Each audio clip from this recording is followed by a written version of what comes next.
সবসময় আমরা চোখের সামনে যেটা দেখি সেটা সবসময় সত্যি হয় না, তার পেছনে লুকিয়ে থাকে অনেক অজানা তথ্য। ভারতের বুকে বারবার জঙ্গি হামলা কে করছে? ভারতকে বারবার রক্তাক্ত করার পেছনে মাথা কার? জেশ, লস্কর নাকি পাকিস্তানি সেনাপ্রধান খুদ আসিম মুনির?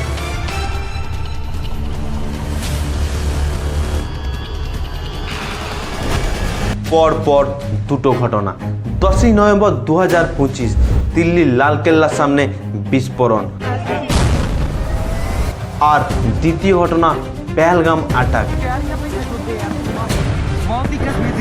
এই দুটি ঘটনা সহ আরও একাধিক টেরারিস্ট আক্রমণের পেছনে মাস্টারমাইন্ডকে জানেন? এই আসিম মুনির। চলুন আজকের ভিডিওতে আমরা দেখব কে এই দানব, কেন ভারত এই দানবকে ভয় পাচ্ছে। এই দানবের পদত্যাগের জন্য খুদ পাকিস্তানের জনগণ তারা রাস্তায় নেমে আন্দোলন করছে। তাহলে ভাবুন কত বড় দানব একটা লোক। আর পাকিস্তান কি সত্যি গোপনে গোপনে পরমাণু বোমা আবিষ্কার করে ফেলেছে? নমস্কার, আমি নয়ন। বাস্তবতা বড় কঠিনে আরও একটি ভিডিওতে আপনাদের স্বাগত জানাই।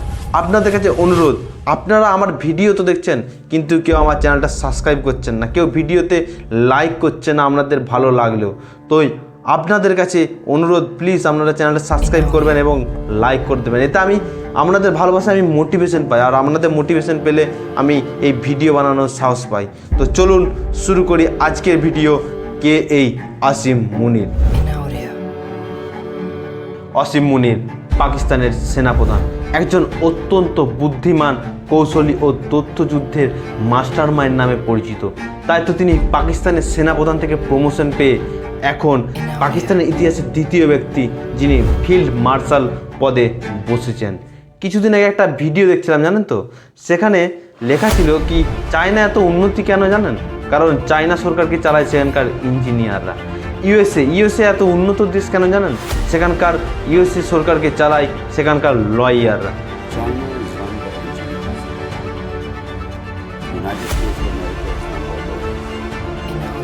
আর পাকিস্তানকে কারা চালায় জানেন?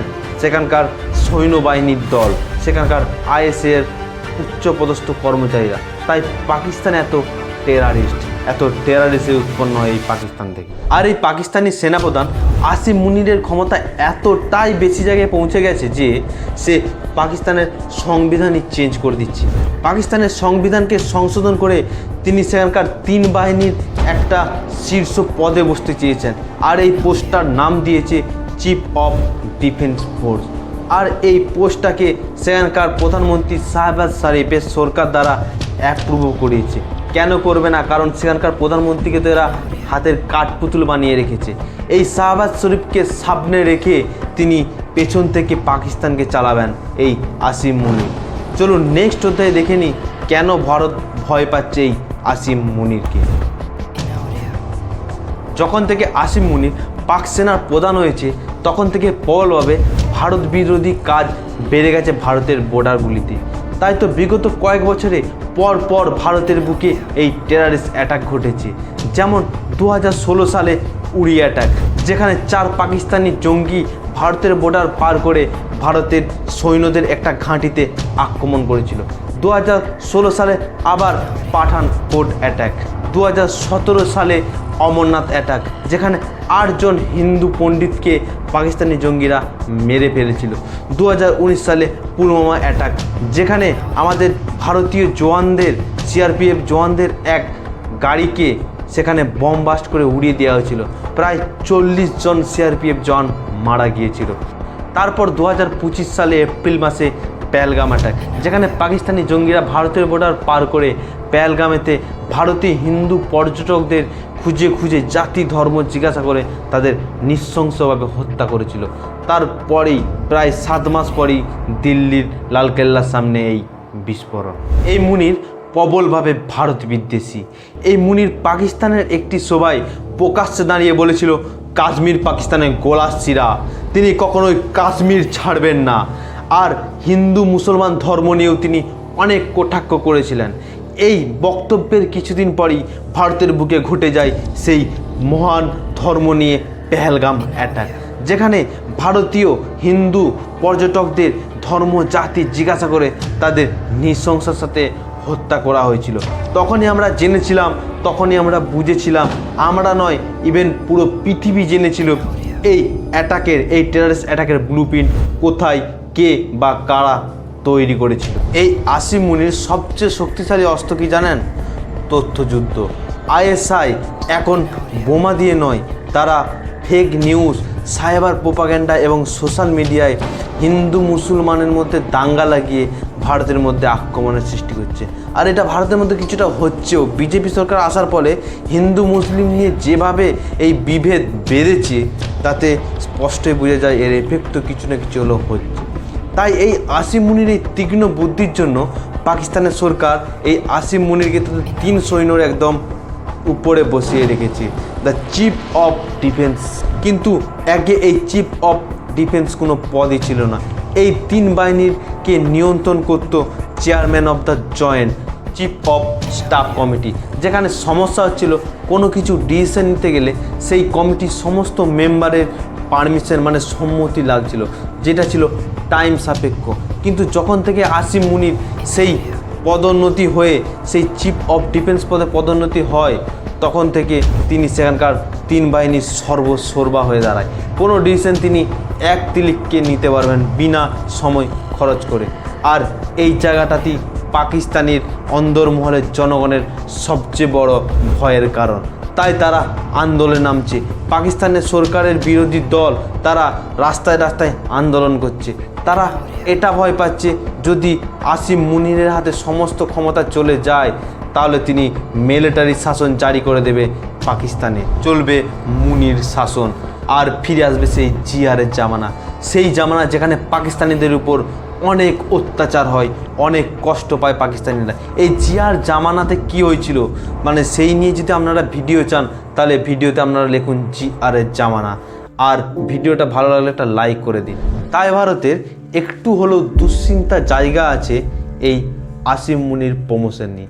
ভারতের উদ্বেগের আরও একটি বড় কারণ হলো এই আসিম মুনির নতুন পদ পাওয়ার পর এই আসিম মুনিরের হাতে চলে যাবে পুরো পাকিস্তানি স্ট্র্যাটেজি কমান্ড। আর এই স্ট্র্যাটেজি কমান্ড যদি একবার চলে যায় তাহলে যে কি হবে সেটা ভেবেই গায়ে কাঁটা দিয়ে উঠছে। এই স্ট্র্যাটেজিক কমান্ড কি এবং এটা চলে গেলে যে কত বড় ভারতের ক্ষতি হয়ে যাবে সেটা জানবো নেক্সট পার্টে।